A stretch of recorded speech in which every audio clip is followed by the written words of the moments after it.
Assalamualaikum warahmatullahi wabarakatuh. Perkenalkan, nama saya Suryansyah. Saya dari kelas 10 TKJ 2. Pada kesempatan kali ini, saya akan membahas topik 5 mengenai dasar elektronika. Materi yang akan saya bahas yaitu terdiri dari 1. Energi listrik, 2. Resistor, 3. Kapasitor, 4. Diode, 5. Transistor, dan yang keenam adalah IC atau Integrated Circuit. Langsung saja masuk ke materi yang pertama, yaitu energi listrik.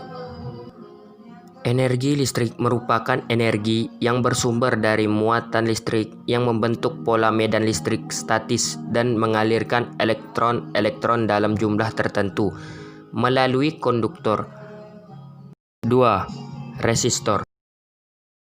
Resistor merupakan salah satu jenis komponen elektronika yang paling sering ditemukan dalam setiap rangkaian elektronika. Sesuai dengan namanya, resistor mengandung arti hambatan. Jika diterjemahkan secara luas, memiliki pengertian komponen elektronika yang berfungsi sebagai pembatas jumlah arus dalam rangkaian elektronika. Besaran hambatan atau resistensi sebuah resistor diukur dalam satuan ohm dengan simbol omega. Teori dasar hukum Ohm menyatakan bahwa besar arus listrik yang mengalir melalui konduktor selalu berbanding lurus dengan tegangan yang dibebankan pada resistor tersebut.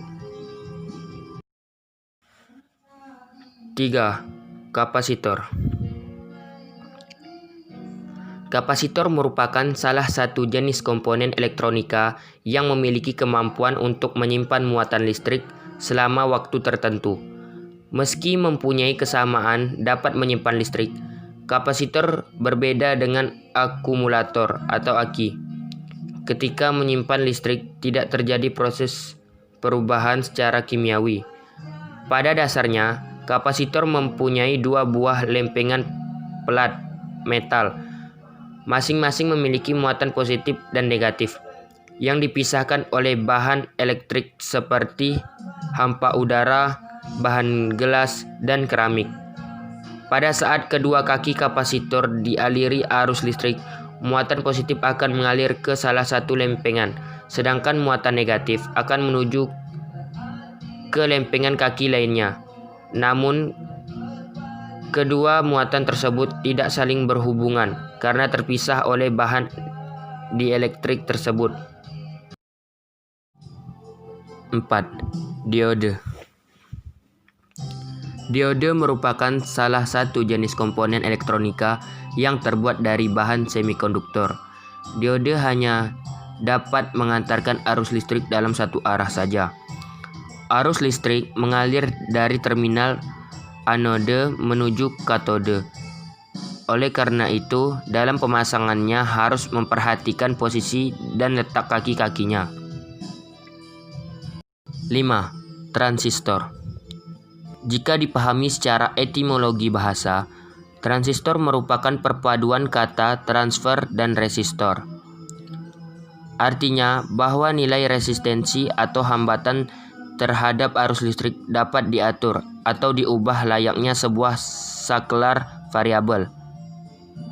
Ciri khas utama sebuah transistor yaitu terdapat 3 kaki atau terminal yang memiliki tanda khusus dalam pemasangannya karena termasuk bahan semikonduktor, menyebabkan transistor dapat bekerja secara otomatis ketika terjadi perubahan tegangan yang memicu kuat arus listrik yang besar dan dari terminal satu ke terminal lainnya.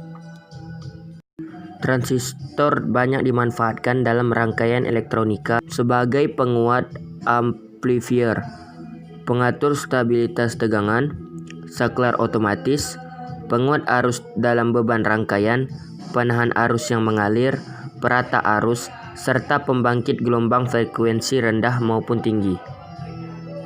Materi terakhir yaitu IC atau Integrated Circuit.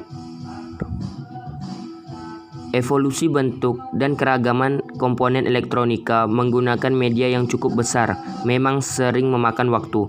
Seiring dengan perkembangan teknologi, kini bergeser lebih praktis dengan bentuk yang lebih kecil. Sebagai contoh, rangkaian pesawat radio kini lebih kecil dibanding versi terdahulu. Bahkan perangkat elektronika seperti handphone atau perangkat lainnya seperti USB MP3 player dan Bluetooth Dual USB Car Kit MP3.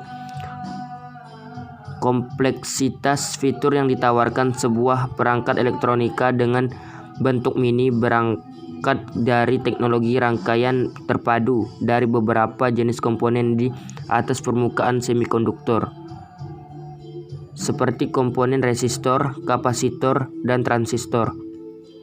Rangkaian terintegrasi tersebut sering dikenal dengan nama IC atau Integrated Circuit atau chip. Kelebihan dari IC adalah sebagai berikut. 1. Ukuran IC lebih kecil dan tidak memakan tempat karena merupakan perpaduan beberapa komponen dalam bentuk media yang relatif kecil. 2. Dengan bentuk yang minim, harga IC di pasaran juga relatif murah daripada membeli per komponen. 3. Memiliki ketahanan yang lebih baik. Dan yang keempat, memiliki kinerja yang lebih baik. Demikianlah materi dari topik yang sudah saya bahas. Banyak sekali kekurangan atas apa yang telah saya sampaikan.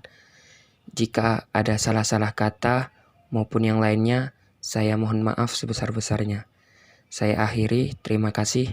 Wassalamualaikum warahmatullahi wabarakatuh.